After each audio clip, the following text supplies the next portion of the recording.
Alright guys, so I did a thing today. I kind of went against my own advice and bought a Japanese maple. To give you some context, I live in Houston, Texas. That's zone 9B. And these pretty much grow best in zone 8 or lower. So I'm taking a huge risk trying to grow this here. But I just love Japanese maples and I've been wanting to grow one for a long time. But I was at this nursery today called JRN. This is the second location, so JRN2. They just have really good prices. And when I saw the price of this Japanese maple, only $79. Normally, at some of the other nurseries around my area, a Japanese maple of this size would probably double, if not more than double, of that price. So I said, hey, for $79, I'm going to take a chance and try to grow a Japanese maple here in Houston, Zone 9B. So let's go ahead and repot this and garden on. So I think if there's any chance of me keeping this Japanese maple alive, it's essential that I grow it in a container. So I got this really cool Asian style pot that I got last year. It's been empty because I'll admit, sometimes gardeners kill plants. I had a jade in here, I killed it. It was just like too much water and it was oversaturated, and bottom line is that it died, and now I have an empty pot that's really cool that I need to fill something. But this Japanese maple, I think, is perfect, at least in the meantime.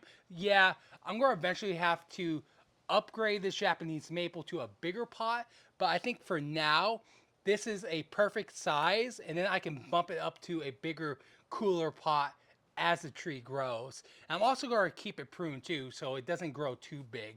But one of the benefits of keeping it in a container is that when it gets super hot, say like over 100, I can take it inside or even just put it under the patio. Most of its life is going to be in the shade, in under the patio, where it's going to have indirect bright light. But yeah, it's going to be a challenge keeping this Japanese maple alive. But the first step to keeping it alive will be keeping it in a container. So the potting soil I'm going to be using today for my new Japanese maple is Ocean Forest from Fox Farm. So this has like worm casting, bat guano, perlite, a lot of beneficial ingredients. So hopefully it keeps my new tree nice and healthy. We're kind of fill it up about halfway. So here's a quick tip. Whenever you're repotting, say a new tree or any kind of plant, keep the original nursery pot intact. Put it right in the middle of where you're planting it and fill in the soil. Then you can take it out and remove the nursery pot. And it basically acts like a puzzle piece where you can have the perfect planting hole for your plant.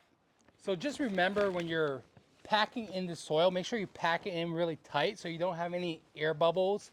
That way the roots stay nice and healthy, because roots don't like air. You need to have that soil nice and packed down.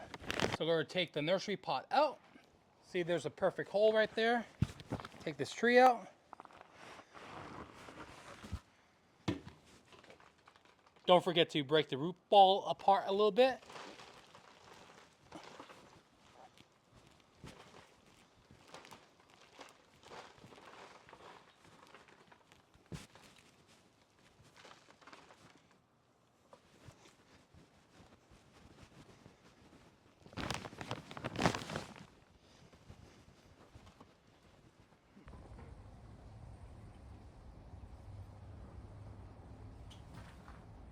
Now remember, whenever you repot anything, it's going to be under a little stress, so make sure you water.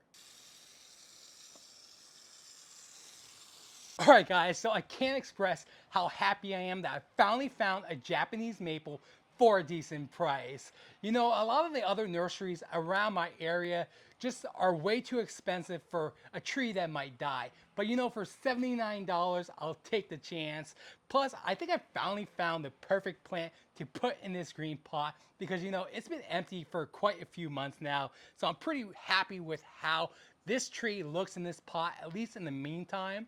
So I'm sure you guys are probably wondering, what kind of variety is this, and is it heat tolerant?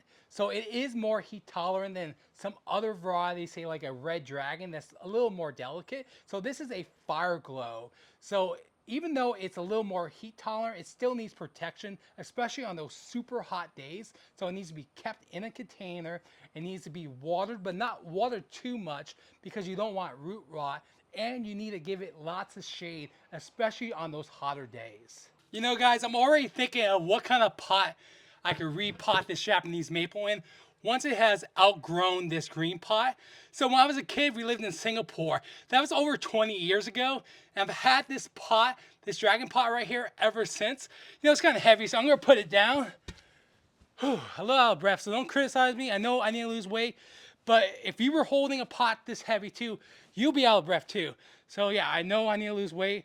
And I know I'm out of breath. A lot of people call me, oh, you're out of breath.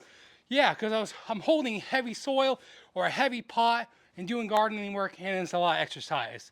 But I'm working on my weight.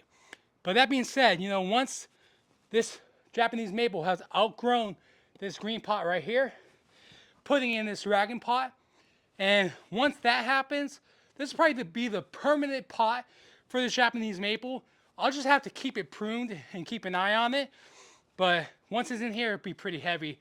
I don't think, you know, it'll be moving it once that happens. But yeah, so I think once it outgrows this pot right here, this dragon pot, it's going to be a really cool pot for it. Alright guys, so I got this fig tree over here. It creates a lot of shade, so I think it'll be the perfect place to put my Japanese maple. Alright guys, so let me know in the comments how you think this turned out. And wish me luck because I'm going to need it. But I'm going to try my best to keep this alive.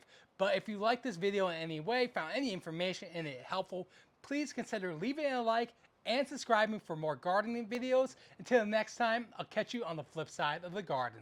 Thanks for watching.